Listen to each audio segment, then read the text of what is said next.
जी, मेरा ओपिनियन यह है कि मैं एक स्टेज ड्रामा मानता हूं इसको। यूनाइटेड स्टेट्स ऑफ अमेरिका के 4 प्रेसिडेंट लगे तालिबान को हटाने के लिए। आप कहते हो कि आपके ऑफिशियल स्टेटमेंट्स हैं, आपने ट्रिलियंस ऑफ डॉलर्स आपने भाए अफगानिस्तान में डेवलपमेंट लाने के लिए।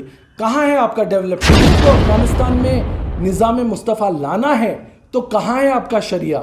आप बेगुनाह लोगों का कत्ल करके कोई शरिया नहीं ला सकते। प्रेस कॉन्फ्रेंस में थैंक यू वेरी मच। जो हालात अफगानिस्तान में हैं जी, और जिस तरह का अफरा तफरी का माहौल है, तो इस सिलसिले में क्या आपकी राय रखते हैं? क्या आपकी जी। ओपिनियन क्या है? जी, मेरा ओपिनियन यह है कि मैं एक स्टेज ड्रामा मानता हूं इसको। यूनाइटेड स्टेट्स ऑफ अमेरिका के 4 प्रेसिडेंट लगे तालिबान को हटाने के लिए। 20 साल आप कहते हो आपके तमाम जो ऑफिशियल स्टेटमेंट से कि 20 साल हमने अफगानिस्तान में एक पीस का माहौल लाने की कोशिश की, लेकिन कहाँ का माहौल? मैं पूछना चाहूँगा उन 4 राष्ट्रपतियों का, यूनाइटेड स्टेट्स ऑफ अमेरिका का। उसके साथ साथ आपके 4 प्रेसिडेंट्स लगे। उसके साथ आप कहते हो कि आपके ऑफिशियल स्टेटमेंट्स हैं, आपने ट्रिलियंस ऑफ डॉलर्स आपने भाए अफगानिस्तान में डेवलपमेंट लाने के लिए। कहाँ है आपका डेवलपमेंट? क्या 20 साल बस ऐसे ही चले गए जहां पे आपने हुकूमत तालिबान को हटाया और फिर वापस तालिबान आ गया, और उसके साथ साथ जो आपके C-17 ग्लोब हाउस ट्रूपर्स हैं वापस आने लगे? जो बाइडेन से मैं सवाल करना चाहूँगा। और उसके साथ साथ ये सब कुछ नहीं है, मैं समझता हूँ एक स्टेज मैनेज ड्रामा है। कैसे जो प्रेसिडेंट है अफगानिस्तान के, गनी को आप भगा सके हेलीकॉप्टर के साथ, कार के साथ, वो लाखों के डॉलर्स लेकर जाते हैं और आपको कुछ नहीं पता? कहाँ है यूनाइटेड स्टेट्स का जो इंटेलिजेंस है, सेंट्रल इंटेलिजेंस है, CIA है, कहाँ है? मेरा सवाल ये भी है रशिया से, चीन से, कि वो करना क्या चाहते हैं। और उसके साथ साथ जो तालिबान की बारे में आप बात करते हो, जो तालिबान जो एक सेक्स स्लेवरी को पहुंचाता है महिलाओं की, और उसके साथ साथ जो लोगों का कत्ल करता है बंदूक के जरिए, हथियार के जरिए, जो तालिबान जो एक हुकूमत लाना चाहता है। लेकिन जमहूरियत में ऐसा कैसे हो सकता है? इस्लाम का फरमान यहाँ पे कैसे है? अगर आप एक शरिया लॉ को मानते हो तो तालिबान से सीधा सवाल है कि एक शरिया लॉ आप एक AK-47 को रख के कैसे ला सकते हो?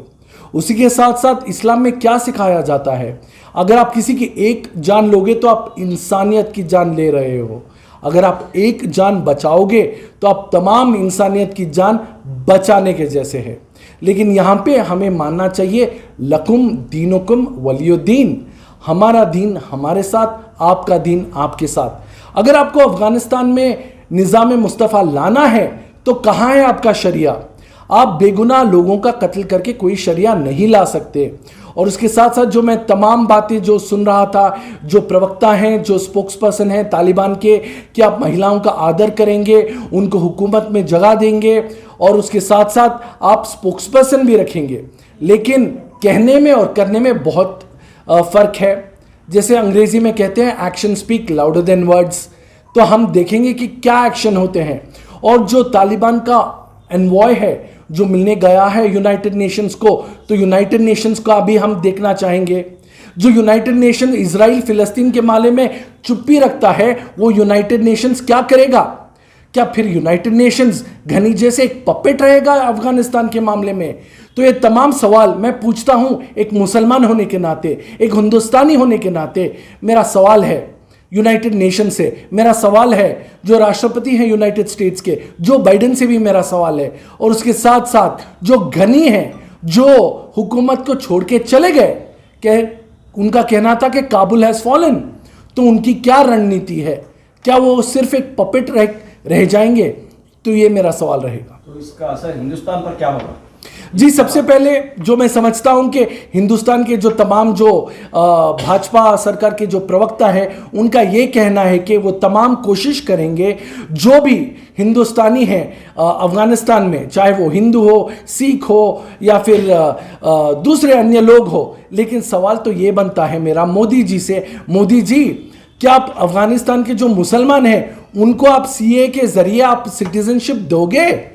यही सवाल है हमारा आपसे। और उसके साथ साथ आप क्यों सिर्फ सिख को, हिंदुओं को जगह दे रहे हो? क्यों नहीं आप मुसलमानों को भी देते? वहाँ के बहुत सारे तमाम जो मुसलमान हैं, जो अफ़गानी हैं, हमने देखा कि कितना शर्मनाक माहौल है, दर्दनाक माहौल है। हम इतनी ज़्यादा तादाद और भीड़ देख रहे हैं जो लोग आना चाहते हैं, और एक आध लोग की तो मौत भी हो गई जो बहुत ही कोशिश किए थे प्लेन चढ़ने की, लेकिन बहुत शर्मनाक है, अफसोस की बात है। तो मोदी जी से मैं कृपया करके ये कहना चाहूँगा कि मोदी जी, अगर आप देख रहे हैं तो आप धर्म को मत देखिए, इंसानियत को देखिए, और जो तमाम लोग हैं उनकी मदद कीजिए। सिर्फ हिंदुओं की नहीं, सिर्फ पारसी और सिखों की नहीं, सिर्फ ईसाइयों की नहीं, मुसलमानों की भी मदद कीजिए। तो इससे पहले भी जो है तालिबान की हुकूमत देखी जा चुकी है। अब ये भी एक राय रखी जा रही है कि ये उनकी सोच में तब्दीली आई होगी और ये एक अच्छी हुक्मरानी देंगे, वहाँ के लोगों की नुमाइंदगी करेंगे। ये भी एक ओपिनियन है। जी हाँ, बिल्कुल, ये ओपिनियन कहा जा रहा है कि जो मैं तालिबान के जो स्पोक्स पर्सन को सुन रहा था, वो बताए जा रहे थे कि एक निज़ाम मुस्तफ़ा होगा और शरिया लॉ के हिसाब से अफगानिस्तान आगे बढ़ेगा, और जो तब्दीली है ये तब्दीली और अच्छे काम को लाएगी, बेहतर डेवलपमेंट को लाएगी। और उनका ये कहना भी था जो हामिद करज़ाई नहीं कर सके, जो घनी साहब नहीं कर सके, वो अब की तालिबान लाएगी। इन तालिबान से मेरा बस यही कहना है कि अगर आप एक फोटो अपॉर्चुनिटी करते हो, अगर आप प्रेसिडेंशियल पैलेस को जाते हो, कृपया करके आप तमाम लोगों को अपनी जो हथियार हैं हटाइए, अमन सुकून पीस की बात कीजिए। अगर आप इस्लाम की बात करते हो तो इस्लाम ऐसा मजहब है जो आतंकवादियों के सख्त खिलाफ है, क्योंकि आतंकवादियों का मजहब सिर्फ और सिर्फ आतंकवाद है और इस्लाम से बिल्कुल भी जोड़ा जाना नहीं चाहिए। तो अगर तब्दीली की बात कहते हो, मेरा मानना यह है कि action speak louder than words. आप जो करते हो उस पर निर्भर होता है, कहने से कुछ नहीं होता, आप करके दिखाइए। यूनाइटेड नेशन से जो आपके जो टॉक्स चल रहे हैं, डिस्कशन और मीटिंग्स चल रहे हैं, फिलहाल जैसे हम बात कर रहे हैं, मैं चाहता हूं कि यूनाइटेड नेशंस एक सख्त कदम ले इसके साथ। और जो बाइडेन से भी मेरी अपील है, जो यूनाइटेड स्टेट्स के राष्ट्रपति हैं, कि वो सिर्फ और सिर्फ माहौल जो है, आपने इराक का जो माहौल किया था, वो कृपया करके आप अफगानिस्तान के साथ यही मत कीजिए, क्योंकि जो आपकी जियो पॉलिटिक्स है, जो वर्ल्ड पॉलिटिक्स है, जो आप एक पपेट बना के रखना चाहते हैं, आप ये देखिए कि लोगों का यहाँ पे आप नुकसान नहीं पहुँचा सकते। आपको बेहतरी लानी है और ये तब्दीली सही होनी चाहिए। इंडिया की क्या पॉलिसी होनी चाहिए?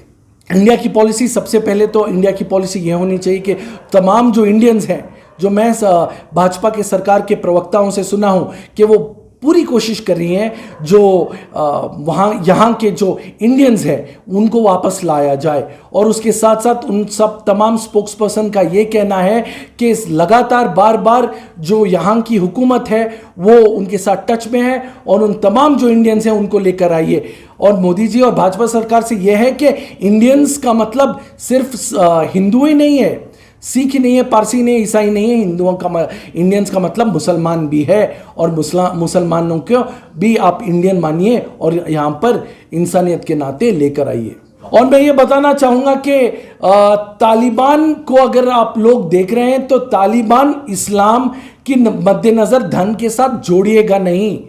तालिबान की एक सियासत हुकूमत है, उसके पीछे हम जानते हैं कि जॉर्ज बुश जो थे, जॉर्ज वॉकर बुश सीनियर थे, जॉर्ज बुश जूनियर थे, उनके ज़माने से हम देखते आ रहे हैं। तालिबान को कंस्ट्रक्ट करने वाला कौन है? यूनाइटेड स्टेट्स ऑफ अमेरिका है, और ये तो बात सब जानते हैं। तो अमेरिका की जो सियासत है, जियोपॉलिटिक्स है, उसे हमें मद्देनज़र रखना चाहिए और उसको अनमास्क करना चाहिए। ये जो पर्दा आप सियासत का डाले हुए हो, जो बाइडेन और जो तमाम अमेरिका की हुकूमत है, उसको हटाइए और सोचिए समझिए। और जो इस्लामोफोबिया का आपने जो एक डर का माहौल पैदा किया है, उसको हटाइए। और बस ये समझिए, इंसानियत से बढ़कर कोई मज़हब, कोई धर्म है ही नहीं।